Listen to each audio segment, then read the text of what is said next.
programa del día de hoy, que trata sobre el descubrimiento de Cuba y la esclavitud en Cuba. Un tema muy interesante y que hemos tratado de resumir lo más posible, pues es un tema bien amplio. Pues Cristóbal Colón llegó a Cuba el 27 de octubre de 1492 por algún sitio cercano a la zona de Bariay, pero el desembarco no se produjo hasta el día siguiente. En las cartas de la India aparece que Colón, al pisar el suelo de Cuba, se arrodilló sobre la arena y levantando la cabeza exclamó: «Esta es la tierra más hermosa que ojos humanos hayan visto jamás». Frase que nos enorgullece a todos los cubanos, por supuesto. Desde esa fecha y hasta el 5 de noviembre, la Niña, la Pinta y la Santa María, que eran las tres naves que comandaba desde su salida de España, navegaron por la costa oriental hacia el este. Colón nombró a la isla de Cuba como Isla Juana en honor al príncipe heredero Juan. Afirmaba haber encontrado una nueva ruta hacia las Indias orientales y no imaginaba el inmenso continente que terminaría por descubrir.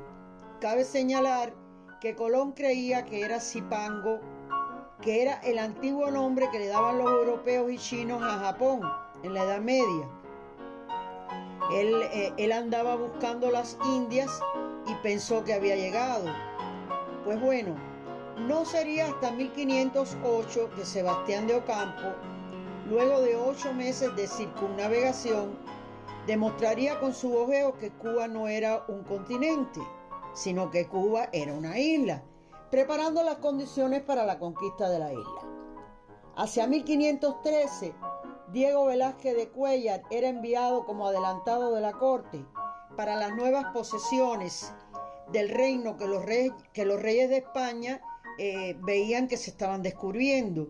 Su cargo era el de gobernador de Cuba y tenía la facultad de fundar las villas, repartir tierras y repartir indios.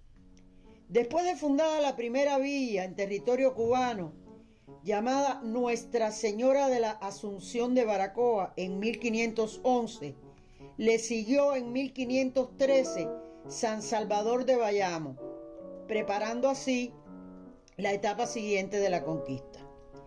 En este bojeo consistía en explorar el resto de la isla y colonizarla. Así, en enero de 1514 se funda la Trinidad. El 2 de febrero de 1514 se fundó en la costa norte, que sería luego trasladada al interior. Le explicaremos que por qué se trasladaban estas villas después al interior, y era por los ataques de piratas y corsarios. Posteriormente se funda Santa María del Puerto de Príncipe, que es actual Camagüey. Entre abril y junio del 1514 se fundó San Cristóbal de La Habana, al sur de la isla, cerca de Batabanó y Santi Espíritu. El 24 de junio de 1514 se funda San Juan de los Remedios, y finalmente, y no menos importante, en agosto de 1515 se queda establecida Santiago de Cuba, que ya, digamos, esa villa había sido fundada, pero bueno, se estableció en 1515. Esta sería la base legal y organizativa para cada región, lo cual se establecía en cada acto de la fundación. O sea, se instituía el municipio y después servía para concentrar y preparar en la isla un número de conquistadores mediante la vecindad. Una institución que trazó el rasgo de carácter de la primera colonia fueron las encomiendas. Las encomiendas ponían en manos de los españoles a los aborígenes, los cuales eran cristianizados e instruidos para trabajar.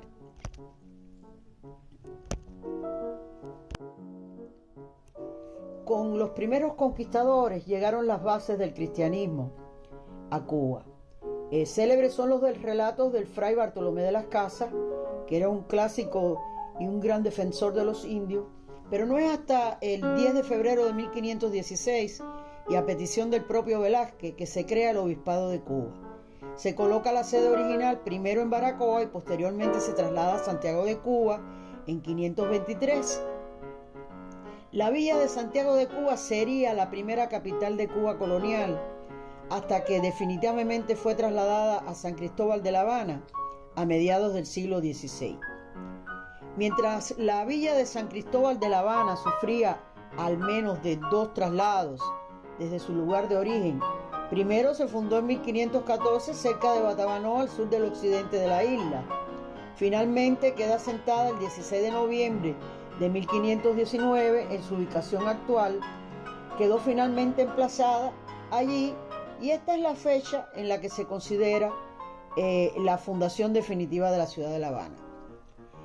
Había un interés económico fundamental en un principio y durante los primeros años de la colonia en la extracción del oro. Se sustentaban principalmente en el trabajo forzado que recaía sobre los aborígenes encomendados. Recuerden que a los dueños de las encomiendas le entregaban las tierras y le entregaban los aborígenes y algunos esclavos negros introducidos ocasionalmente. Terminada la fiebre del oro, este sector se desvía hacia el cobre de Santiago del Prado, minas y yacimientos que todavía poseen este metal. Ante la riqueza del Nuevo Mundo y para organizar y regular el comercio español con sus nuevos territorios, los reyes católicos fundaron la Casa de Contratación de Sevilla, lo que despertó los celos de otras potencias europeas como consecuencia de las guerras principalmente entre Francia y España. Ahí es cuando comienzan a hacer presencia en el Caribe los primeros corsarios franceses y posteriormente irán apareciendo piratas ingleses y holandeses. Sin embargo, los franceses fueron los más decididos a atacar directamente a la isla de Cuba. Hay varios ejemplos como Roberto de Val en 1546, Jacques de Sore en 1555, y para evitar y detener estos ataques, la colonia española comienza 2 proyectos principales muy ventajosos para La Habana.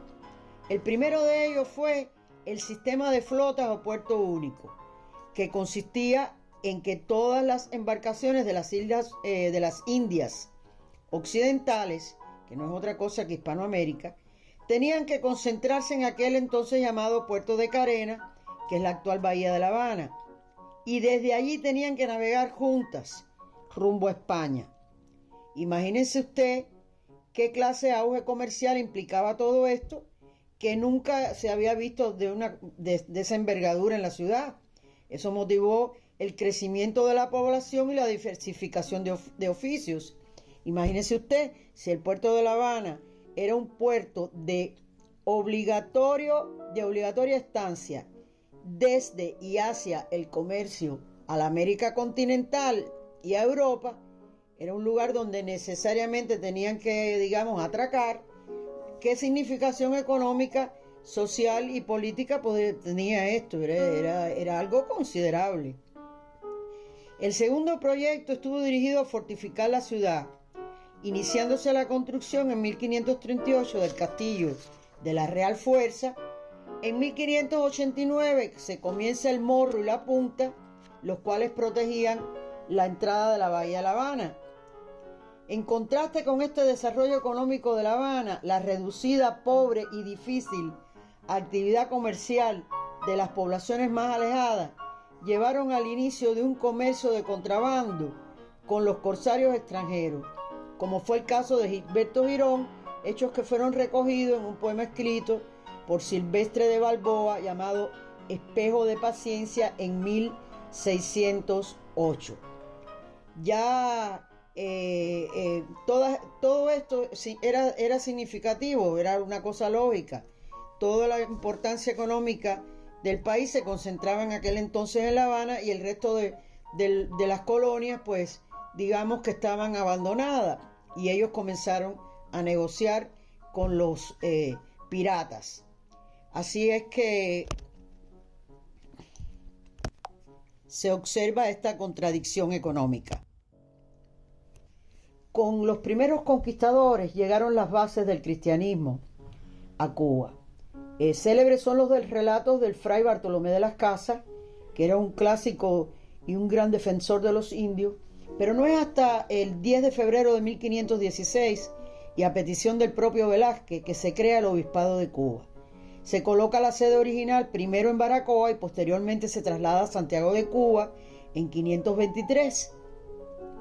La villa de Santiago de Cuba sería la primera capital de Cuba colonial, hasta que definitivamente fue trasladada a San Cristóbal de La Habana a mediados del siglo XVI. Mientras la villa de San Cristóbal de La Habana sufría al menos de 2 traslados desde su lugar de origen, primero se fundó en 1514 cerca de Batabanó, al sur del occidente de la isla. Finalmente queda asentada el 16 de noviembre de 1519 en su ubicación actual. Quedó finalmente emplazada allí y esta es la fecha en la que se considera la fundación definitiva de la ciudad de La Habana. Había un interés económico fundamental en un principio y durante los primeros años de la colonia en la extracción del oro. Se sustentaban principalmente en el trabajo forzado que recaía sobre los aborígenes encomendados. Recuerden que a los dueños de las encomiendas le entregaban las tierras y le entregaban los aborígenes y algunos esclavos negros introducidos ocasionalmente. Terminada la fiebre del oro, este sector se desvía hacia el cobre de Santiago del Prado, minas y yacimientos que todavía poseen este metal. Ante la riqueza del Nuevo Mundo y para organizar y regular el comercio español con sus nuevos territorios, los reyes católicos fundaron la Casa de Contratación de Sevilla, lo que despertó los celos de otras potencias europeas como consecuencia de las guerras, principalmente entre Francia y España. Ahí es cuando comienzan a hacer presencia en el Caribe los primeros corsarios franceses y posteriormente irán apareciendo piratas ingleses y holandeses. Sin embargo, los franceses fueron los más decididos a atacar directamente a la isla de Cuba. Hay varios ejemplos, como Roberto de Val en 1546, Jacques de Sore en 1555, y para evitar y detener estos ataques, la colonia española comienza 2 proyectos principales muy ventajosos para La Habana. El primero de ellos fue el sistema de flotas o puerto único, que consistía en que todas las embarcaciones de las islas de las Indias occidentales, que no es otra cosa que Hispanoamérica, tenían que concentrarse en aquel entonces llamado Puerto de Carena, que es la actual Bahía de La Habana, y desde allí tenían que navegar juntas rumbo a España. Imagínense usted qué clase de auge comercial implicaba todo esto, que nunca se había visto de esa envergadura en la ciudad. Eso motivó el crecimiento de la población y la diversificación de oficios. Imagínese usted, si el puerto de La Habana era un puerto de obligatoria estancia desde y hacia el comercio a la América continental y a Europa, era un lugar donde necesariamente tenían que, atracar. ¿Qué significación económica, social y política tenía esto? Era algo considerable. El segundo proyecto estuvo dirigido a fortificar la ciudad, iniciándose la construcción en 1538 del castillo de la Real Fuerza. En 1589 se comienza el Morro y la Punta, los cuales protegían la entrada de la Bahía de La Habana. En contraste con este desarrollo económico de La Habana, la reducida, pobre y difícil actividad comercial de las poblaciones más alejadas llevaron al inicio de un comercio de contrabando con los corsarios extranjeros, como fue el caso de Gilberto Girón, hechos que fueron recogidos en un poema escrito por Silvestre de Balboa llamado Espejo de Paciencia en 1608. Ya todo esto era significativo, era una cosa lógica. Toda la importancia económica del país se concentraba en aquel entonces en La Habana y el resto de las colonias, pues digamos que estaban abandonadas, y ellos comenzaron a negociar con los piratas. Así es que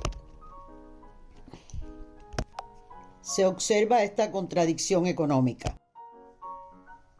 Los aborígenes comienzan a escasear como mano de obra debido a los abusos, a las matanzas, a las enfermedades llevadas por los europeos a la isla, por lo que se decidió traer esclavos que fueron comprados a Portugal. La trata adquirió proporciones enormes. Se enriqueció principalmente con el infame tráfico decretado por Carlos V y continuado hasta mediados del siglo XVI por los traficantes flamencos de la corte de Carlos I, a quienes se le concedió el monopolio de la trata de esclavos a introducirse en las Antillas, que luego se traspasó a los genoveses establecidos en Sevilla y finalmente pasó a manos de los traficantes españoles. Ya esto fue a principios del siglo XVII. Ahora, ¿qué ocurría mientras tanto? La relativa prosperidad de la isla provocó incursiones de corsarios y piratas. Ya dije anteriormente de principalmente los piratas franceses e ingleses, y eso ocurre al ocupar nuevamente Rojas el gobierno y durante el mando de los sucesores, Dávila, Luján, Tejeda, Barnuevo, que fueron los antiguos o los últimos gobernadores de las Antillas. A Tejeda se le concedió la construcción de los castillos del Morro y de la Punta, y después en 1628 empieza la invasión de la escuadra neerlandesa y abordan la flota de Cerdá y de Benavides, que se dirigía a España frente a Matanza. Bueno, hay una serie, para no agobiarlos, de innumerables de ataques de corsarios y piratas. Saqueaban las villas tenían que moverse del lugar, se llevaban el oro, se introducían en las iglesias, se llevaban todos los objetos de valor de las iglesias, muchas veces se llevaban las mujeres de las villas que asaltaban, se llevaban los esclavos. Era algo horrible. Por ejemplo, en Casilda, en una oportunidad, el cura de la iglesia regresa al poblado para evitar que profanen el recinto de la iglesia, y todos los piratas se llevaron todo cuanto había, objetos de plata, crucifijos, todo lo que había de valor en la iglesia, y lo asesinan, evidentemente. Es decir, que eso era muy común en todo aquel tiempo. Es increíble cuando, por ejemplo, uno estudia la villa de San Juan de los Remedios de la Sabana del Cayo, cómo tuvo que trasladarse como 4 veces, porque siempre buscaban estar cerca del mar para facilitar, digamos, el comercio, para facilitar el atraque de los navíos. Pero ¿qué va? Eso era, digamos, una premisa para que los propios corsarios y piratas atacaran las poblaciones y hacían entonces que las villas se movieran del lugar. Continuando con el tema de los ataques de corsarios y piratas, que en las películas los recrean de lo más bonito, precioso, los piratas muy elegantes, unos benefactores, pero detrás de todo eso eso es una farsa. Porque, por ejemplo, el famoso pirata olonés que se asentó en la isla Tortuga y llegó con 20 años a esta zona del Caribe, este señor era lo más cruel y lo más despiadado que había. Acabó con poblaciones como Remedios, como Puerto Príncipe, como Villa Clara. ¿Para qué hablar? Llegó a comandar una flota hasta de unos 50 navíos piratas y era digamos, el terror. Asaltó Panamá, Colombia. Finalmente lo sorprende una tormenta en el Golfo de Darién que hizo naufragar su nave, por fortuna, y fue capturado por los nativos de la zona, que lo mataron. El famoso Henry Morgan, que como recrean su imagen, Henry Morgan fue lo más terrible que hubo. Henry Morgan se ataca a Camagüey y Puerto Príncipe, introdujo en la iglesia a todas las mujeres y los niños del pueblo, que se murieron de hambre. saqueó Henry Morgan a Venezuela y a Panamá, y el gobierno inglés lo nombró por esos hechos tan graciosos que hacía. Lo nombra el gobierno inglés gobernador de Jamaica. Así es que fue una época nefasta, llena de muertes y de terror. Finalmente, la destrucción del filibusterismo termina en 1697. Produjo una gran tranquilidad, pero Vidal Morales escribió que al finalizar el siglo XVII yacía la colonia de Cuba en el más triste estado de abatimiento. Habían atacado todas las colonias de la isla, todas. A todas las habían devastado, a todas las habían robado, a todas las habían asaltado. La población era muy escasa, se estimaba en aquel entonces de 30.000 a 40.000 habitantes, y habían casi extinguido los naturales. Los europeos llevaron consigo todas sus enfermedades y sus repetidas epidemias, y la inmigración blanca casi era nula. Es decir, todavía no había una explosión de la inmigración hacia Cuba, y todavía también era de poca importancia la africana. La producción era insignificante, y las rígidas leyes del monopolio español no permitían el comercio con extranjeros. Así que tampoco existía la industria y la educación era muy rudimentaria.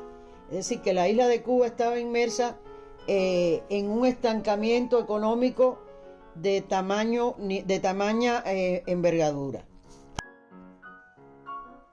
El ascenso de la dinastía Borbón al trono español a principios del siglo XVIII trajo aparejada una modernización de las concepciones mercantilistas que presidían el comercio. Lejos de debilitarse, el monopolio se diversifica. En el caso cubano, se condujo a la instauración del estanco del tabaco.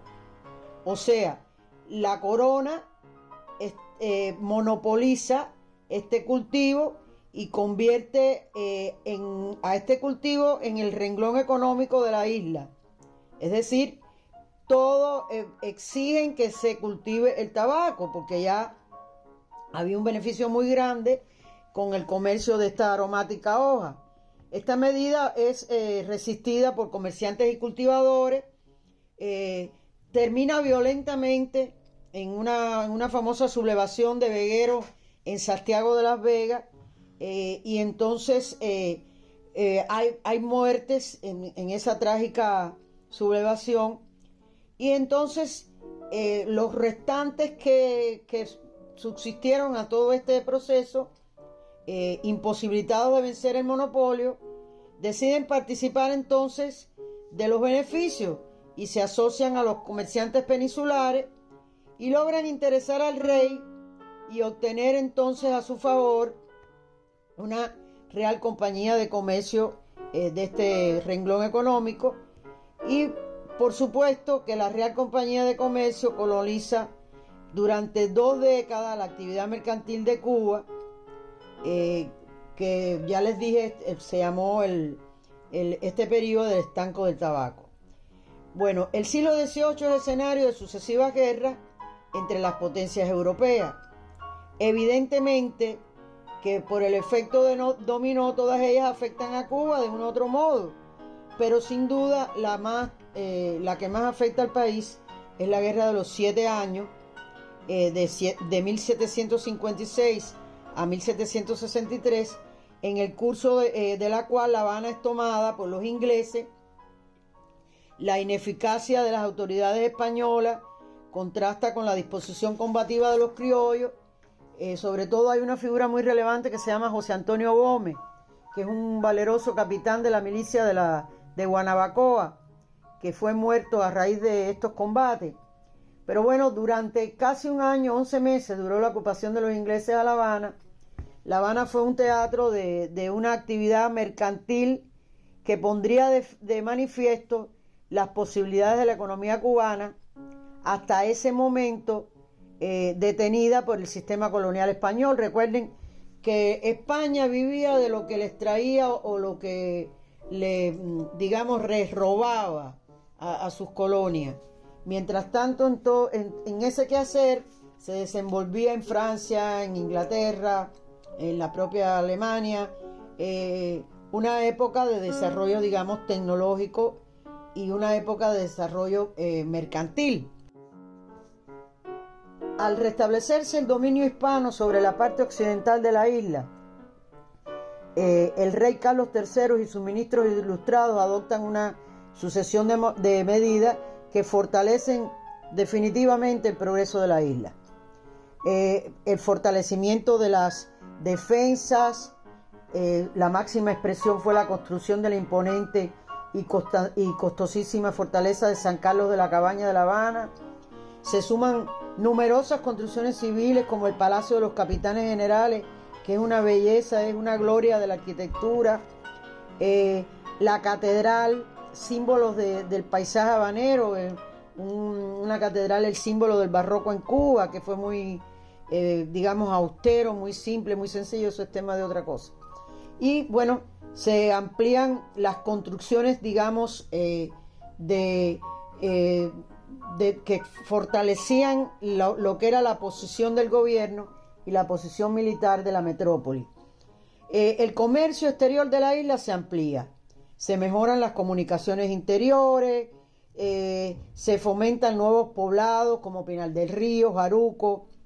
Hay una tendencia a renovar la gestión gobernativa, se crea la intendencia, la administración de renta, se efectúa el primer censo de población en Cuba, graben esta fecha, 1774, que mostró la existencia en Cuba de 171.620 habitantes. Bueno, en 1803 y 1804 se reciben miles de migrados españoles provenientes de Luisiana, de Estados Unidos, cuando fue vendida esta colonia por Francia a Estados Unidos y faltando el compromiso de revertirle a España en caso de no interesarle, recibe Cuba la inmigración de toda la población francesa de Santo Domingo cuando declaran la independencia y Napoleón envía sus tropas, es decir, recibimos franceses de Luisiana, franceses de Santo Domingo. Todos estos franceses se establecen en Santiago de Cuba, en Guantánamo, en Baracoa, al pie de la Sierra Maestra. Hay unos cafetales preciosos, maravillosos, que fueron construidos en ese periodo por los franceses inmigrantes. En julio de 1808, con motivo de la Guerra de Independencia, el gobernador de la isla, Salvador de Muro y Salazar, reúne a las autoridades y acuerda la proclamación de Fernando VII y declara la guerra a Napoleón. Eso produjo que el pueblo asalta la casa de muchos franceses en Nipe, Holguín, Sagua, Mayarí, Santiago de Cuba, Baracoa y Guantánamo. En 1812, el primer intento de conseguir la independencia sigue el ejemplo de Haití, liberado por el esclavo Antonio Aponte, para lograr la emancipación de Cuba y establecer un gobierno negro. Al ser capturado, fue condenado a muerte con 8 correligionarios. En 1818 gobierna la isla el general José Cienfuegos y los diputados en la corte por la provincia de Cuba, Francisco de Arango y Párez Reño, José Pablo Valiente y Hacienda Alejandro Ramírez obtuvieron la concesión de libre comercio con los puertos de Cuba y con otros mercados extranjeros. Esto último, según se plantea, fue un defensor de los derechos y materiales de Cuba. Odiaba el vergonzoso tráfico de esclavos y cuantas trabas se oponían al progreso de las colonias de Nuevita, Guantánamo, Mariel, y combatían el contrabando. Es de destacar que los colonizadores españoles establecieron la cría del ganado y el cultivo de la caña de azúcar y el tabaco con los principales objetivos económicos de Cuba, y así la riqueza de Cuba entre 1823 y finales del siglo XIX se elevó a un nivel altísimo. Los capitanes generales convirtieron la isla en una dictadura totalmente diferente a las autocracias anteriores. Ahora, la esclavitud y el tráfico prohibido de esclavos sustentaban el progreso. La mano de obra indígena ya había desaparecido por completo. Empieza entonces la más brutal, la más despiadada, la más atroz trata de esclavos africanos hacia Cuba y hacia todas las plantaciones y hacia todas las haciendas. En los años posteriores a la situación económica cubana, que experimentó cambios significativos, la producción del café se derrumbó abatida por la torpe política arancelaria española y la competencia del grado brasileño y la superior rentabilidad de la caña, por supuesto. La propia producción azucarera se ve impelida a la modernización de sus manufacturas ante el empuje mercantil del azúcar de remolacha europeo, cada vez más dependiente de un solo producto, el azúcar, y del mercado estadounidense.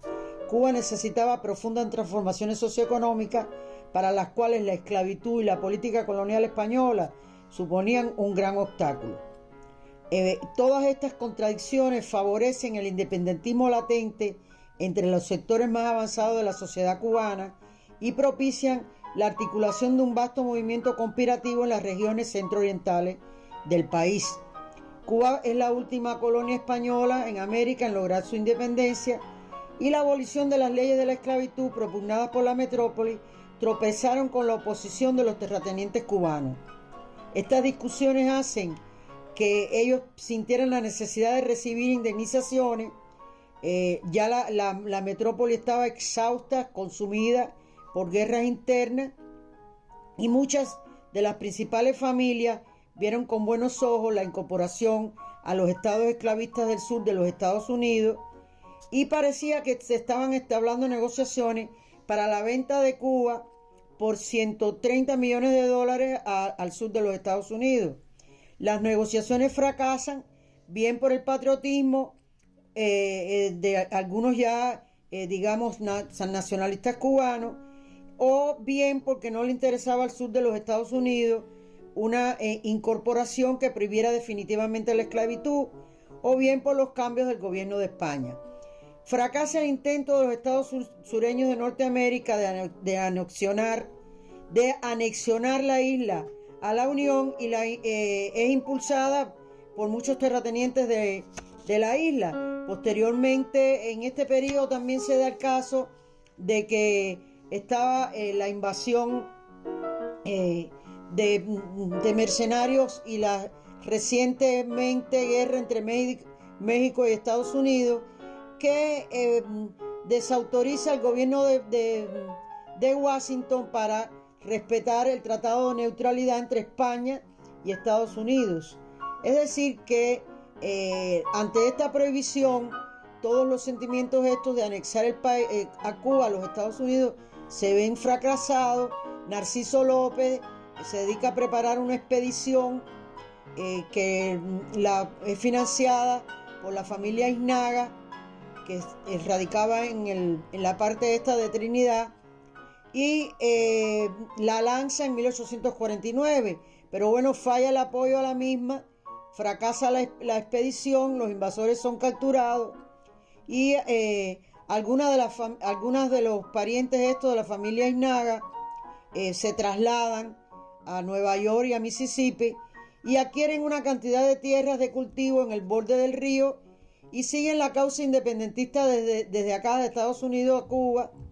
Y bueno, eso es otro tema para seguir, ¿no? Eso es otro tema para abordar, que no podemos abordarlo en el día de hoy.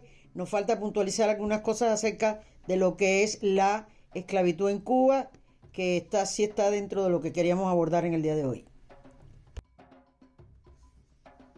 Fue en 1517 cuando el rey Carlos I de España firma el permiso para la introducción de esclavos africanos en las islas caribeñas. Aunque bueno, 2 años atrás ya las autoridades de Santiago de Cuba habían solicitado al monarca español el envío de 12 negros desde la isla La Española.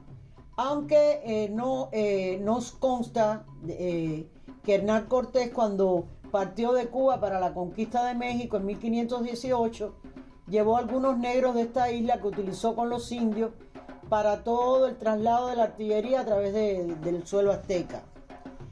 Debido al poco desarrollo de la agricultura desde los años iniciales de la colonización hasta 1763, en que los ingleses ocuparon La Habana, en Cuba entraron alrededor de 60.000 esclavos, mientras que desde esa fecha hasta la abolición de la esclavitud en 1886, en poco más de 100 años entró casi 1 millón de africanos.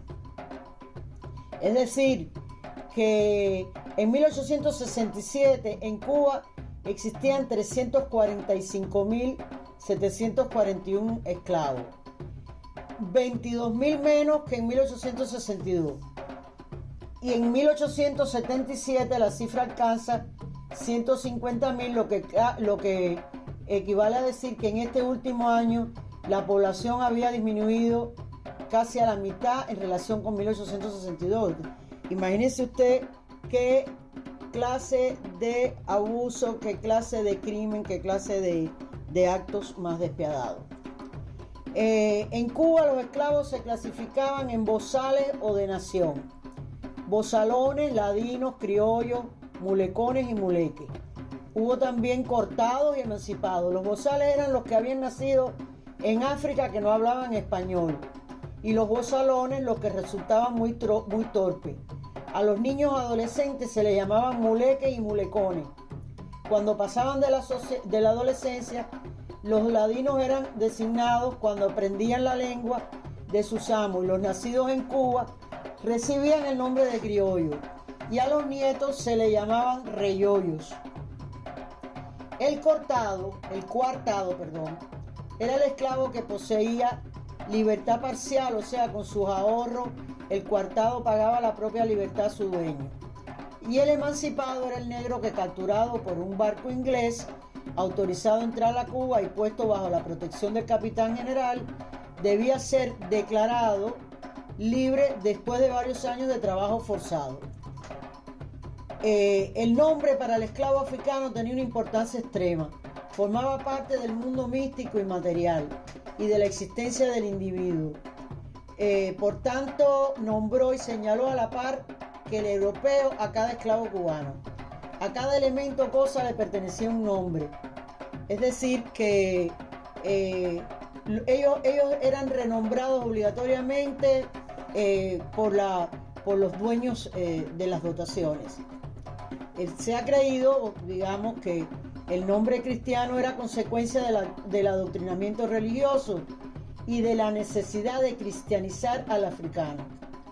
Es decir, que todo lo que tiene que ver con la religión africana en Cuba hubo un proceso de transculturación muy fuerte.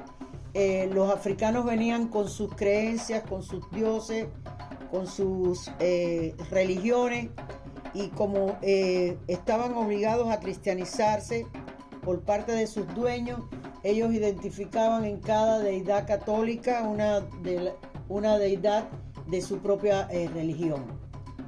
Por supuesto que esto hacía que el esclavista a veces desconocía estas cosas, y entonces en condiciones secretas ellos desarrollaban su religión.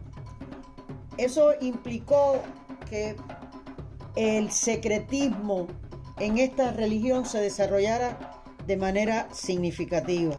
A Cuba llegan mandingas, solofes y fulaces, gangaes, longoáes, maní, quisí, minas, lucumíes, carabalíes, suamos, bibí, bricamos, congos, motembos, musundis, mombasas, zacuaces y de otras comarcas africanas, directa o indirectamente alguno. La contribución de las naciones y tribus africanas en la formación de nuestro pueblo y de su cultura es decisiva. Congos, lucumíes, yorubas, mandingas, carabalíes y otros se mezclaron con el trono formado por los pueblos ibéricos, castellanos, andaluces, gallegos, catalanes, vascos y otros, que a su vez se juntaron con la sangre taína y siboney y después con yucatecos y chinos y otros tantos pueblos. El francés entre estos para formar el cubano. Los negros africanos contribuyeron a enriquecer la música nuestra, la poesía, el folclore, sus músculos fueron decisivos para convertir a Cuba en la primera industria azucarera del mundo. Es hacer transitable toda su geografía, en levantar villas y ciudades, y su aporte a la gesta de los mambises fue también decisiva. Al fundirse la sangre de negros y blancos, surgió el mulato. El cubano lleva el color de la futura nacionalidad. De los ritmos hispánicos fundidos aquí con los de África, emergió la música afrocubana de la influencia recíproca de la literatura oral de los negros y de la literatura escrita de los blancos. Brotó el choque de las religiones del continente negro con las creencias cristianas. Se sincretizaron los mitos y los ritos de unos y otros. El mestizo en lo racial, la transculturación en la música, la poesía en el folclore y otros sectores de la vida cultural cubana. El sincretismo en lo religioso, de la autodefensa común de la libertad. Surgió la unidad popular para formar una nueva nación cubana. Esos esclavos que eran despiadadamente traídos a Cuba en esos viajes de África a Cuba, de acuerdo con los vientos o la ausencia de estos, demoraban aquellos veleros cargados de piezas africanas, como les decían despectivamente, hasta 80 días.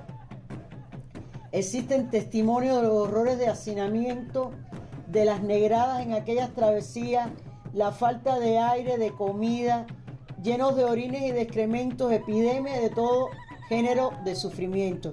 Señores, y eso no fue hace mucho tiempo, porque 2 siglos en la historia de la humanidad no es mucho.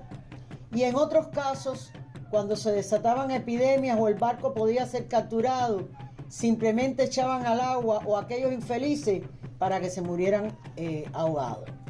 Ahora bien, lo que era los negros que llegaban a Cuba, los encerraban en barracones, generalmente se marcaban con un hierro candente para indicar el nombre de su nuevo dueño.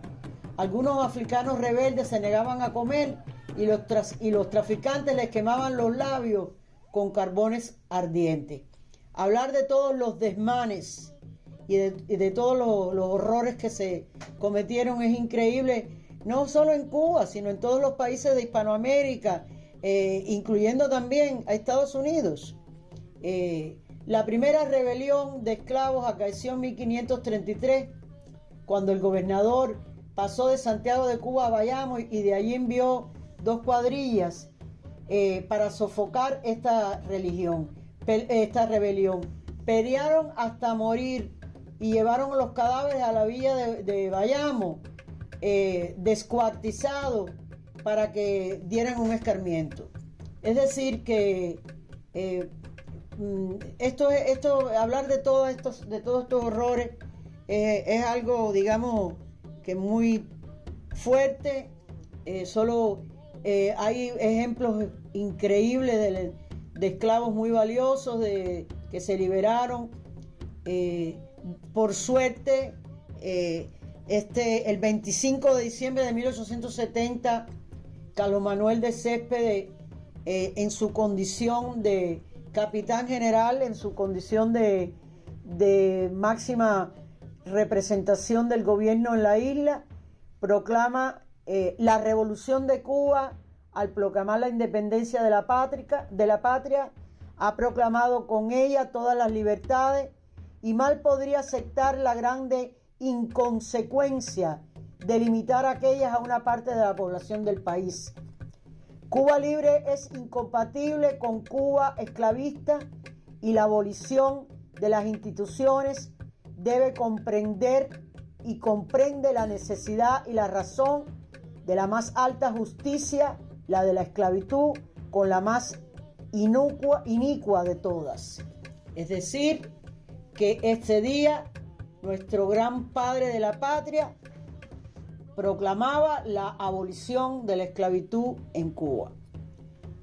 con este programa queremos rendirle homenaje a todas las figuras cimeras de lo que es la guerra de independencia, de todos los ejemplos que hubo de esclavos que se rebelaron en contra de la metrópolis, en contra de sus despiadados dueños. También queremos rendirle homenaje muy humildemente a todos nuestros presos políticos que están hoy en las prisiones de nuestro país, a todo el pueblo de Cuba que continúa con la lucha y que sabemos que va a lograr la libertad, que lograremos la libertad. Rindo homenaje a todos los héroes y mártires de nuestras guerras y de nuestras luchas. Terminamos nuestro programa. Le agradeceríamos cualquier comentario, cualquier sugerencia. Queremos también con este programa brindarle las gracias al señor Carlos Caminero y a la señora Kate Caminero, que tan humildemente hacen un esfuerzo tremendo para que todos estos nuestros podcasts salgan con la calidad y con la diafanidad que se merecen nuestra audiencia. Así que hasta pronto, como siempre, tengan buenas tardes, tengan buenos días. Hasta luego.